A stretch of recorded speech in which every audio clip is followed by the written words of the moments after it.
తెలంగాణలో మార్వాడి గోబ్యాక్ అనే నినాదం గట్టిగా వినిపిస్తూ ఉంది. అసలు ఈ పోరాటం కొనసాగుతుందా లేకపోతే దీని మధ్యలోనే ఆపేస్తారా?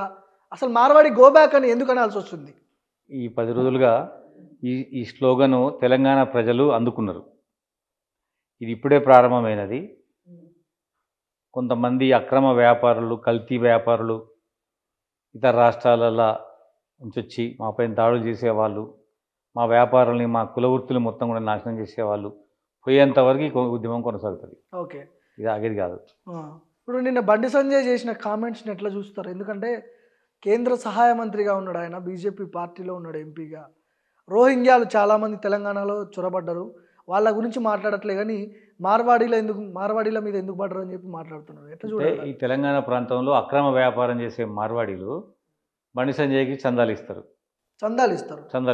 ఆయన పోటీ చేసినప్పుడు వాళ్ళకి ఏజెంట్ లాగా మాట్లాడుతుండ్రు రాజాసింగ్, మాధవలత, బండి సంజయ్ లాంటి వాళ్ళు.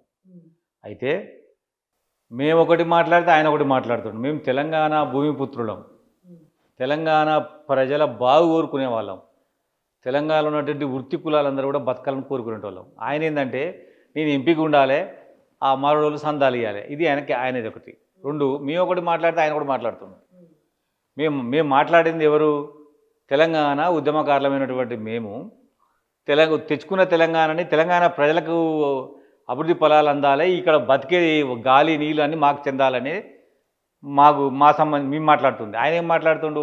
దీని వెనకాల కమ్యూనిస్టులు ఉన్నారు అంటాడు. ఇది కరెక్టేనా? కాంగ్రెస్ పార్టీ ఉంది, కమ్యూనిస్ట్ ఉంది, బీఆర్ఎస్ ఉంది. అసలు వాళ్ళు ఎక్కడ వాళ్ళు మాట్లాడితే వీళ్ళు ఎక్కడ ఉంటారు? బండి సంజయ్ ఎక్కడ ఉంటాడు, ఈయన ఎక్కడ ఉంటాడు? రెండోది, రోహింగ్యాలు ఈ దేశంలో వస్తురు, వాళ్ళ మీద మాట్లాడతలేదంటే నీకు అసలు సిగ్గుశరం ఉంటే నువ్వు కేంద్ర పోలీసు సహాయ మంత్రి, నువ్వు కేంద్ర హోమ్ మినిస్టర్ సహాయ మంత్రినా?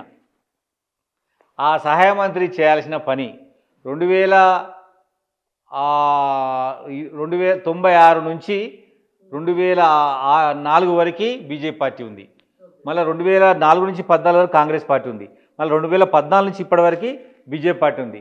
ఇదే కాలంలో మీరు ఉన్నారు, నువ్వు ఉన్నావు మంత్రిగా. మరి ఎందుకు నువ్వు రోహింగ్యాలను ఆపలేకపోయినా? నువ్వు చేత కదా నీకు? నువ్వే హోమ్ మినిస్టర్ కదా, సెంట్రల్ హోమ్ మినిస్టర్, మీ ప్రధానమంత్రి. మీకు చేతగాక రోహింగ్యాలని ఆపలేకపోయినారు. రోహింగ్యాలు ఏమన్నా మా చుట్టాలా, మేనమామ అవుతారా? మాకేం సంబంధం వాళ్ళతోటి? నువ్వు వాళ్ళని గో బ్యాక్ అంటే మేమెందుకు కాదంటాం? రోహింగ్యాలు నిలగొట్టు, నీకు దమ్ముంటే, నీ చేతనైతే. లేకపోతే హోమ్ మినిస్టర్ పదవికి రాజీనామా చేసి ఆడ కరీంనగర్ పోయి తంబాకు అమ్ముకో.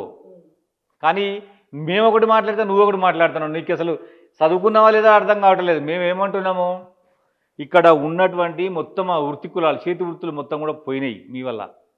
విశ్వకర్మలు సెప్టెంబర్ 5 నుంచి 10 వరకు బంద్ పిలిపించిండ్రు. విశ్వకర్మలు అంటే బంగారం పనిచేసేవాళ్ళు, వడ్ల పనిచేసేవాళ్ళు, కంసాలు చేసి పనిచేసేవాళ్ళు, వాళ్ళు పిలిపించారు. ఎందుకంటే దీపావళి పండగకు వాడే ప్రమిదలు, మట్టితో వాడుకునే ప్రమిదలు ఇవాళ గుజరాత్, రాజస్థాన్ నుంచి ప్లాస్టిక్లలో వస్తున్నాయి. అక్కడ వాళ్ళు విశ్వకర్మలు, కుమ్మరి కులసులు మొత్తం పోయినాడ. కుల వృత్తుల గురించి కూడా మాట్లాడిండు. కటికొల్లే మటన్ కొట్టాలి, ఈరోజు రేపట్లో మైనార్టీలు కూడా మటన్ కొడుతున్నారు, ఎవరి వృత్తి వాళ్ళకు ఉందా, వాళ్ళే దోచుకుంటున్నారు అని చెప్పి అంటున్నాడు కదా. ఆయన ఏ ఉద్యమం చేసినా మేమేం కాదనట్లే. ఒకవేళ ఎవరికి దక్కాలో వాళ్ళకి దక్కాల్సిందే. దీని మీద ఎందుకు మాట్లాడతలేడు? ఆయన ఈ టాపిక్ని డివైడ్ చేసే పక్క తప్పిస్తున్నాడు కదా. మేమేమన్నా కాదన్నావా? దాన్ని అందరికీ దక్కాలంటున్నాం, ఎవరి వారు చేయాలంటున్నాం. మరి అట్లా అన్నప్పుడు వికారాబాదులో ముస్లిం వచ్చి మంగళ షాప్ పెడుతున్నప్పుడు వద్దన్నారు కదా, హైకోర్టు వద్దంది కదా. మరి తిరుపతిలో అయ్యగారిని వద్దంటావా? ఎవరైనా చేసుకోవచ్చా? మరి అది చెప్తామా? సాధ్యమవుతుందా? కోర్టు అటు ఇచ్చింది తీర్పు. మరి ఎవరైనా చేసుకోవట్లున్నప్పుడు మరి అది కూడా మంగళి వాళ్ళకు మనం తిరుపతిలో నాయ బ్రాహ్మణులే కదా, బ్రాహ్మణ పని అప్పచెప్తాం, అర్చకత్వం. దాన్ని ఒప్పుకుంటారా? అందుకోసం మేమేమంటున్నాం అంటే మా డిమాండ్ వేరు, మేం ప్యూర్ తెలంగాణ వాళ్ళు బతకాలి, అది మా ఫస్ట్ నినాదము. ఓకే, రాజ్యాంగంలో రాస్తుంది 75% స్థానికులకి ఇవ్వాలని. ఇప్పుడు తెలంగాణలో తెలంగాణకు సంబంధించిన వాళ్ళు మాత్రమే బ్రతకాలంటారు. మాకు బతుకులేనప్పుడు, మేము బతకనప్పుడు వాడు వచ్చి ఇక్కడ బతుకుతుంటే మేము ఎట్లా ఊకుంటాం? సెక్యులర్ దేశం అంటారు. అవును, సెక్యులర్ దేశమే. మరి అందరికీ సెక్యులర్ దేశమే. నువ్వు వచ్చి మా వ్యాపారాలు మాకు సంబంధించి చేసుకుంటా, మమ్మల్ని బతకనీయకుండా నువ్వు బతుకుతే మేము ఎట్లా ఊకుంటాం? మావాడు ఏం కావాలి ఇక్కడ?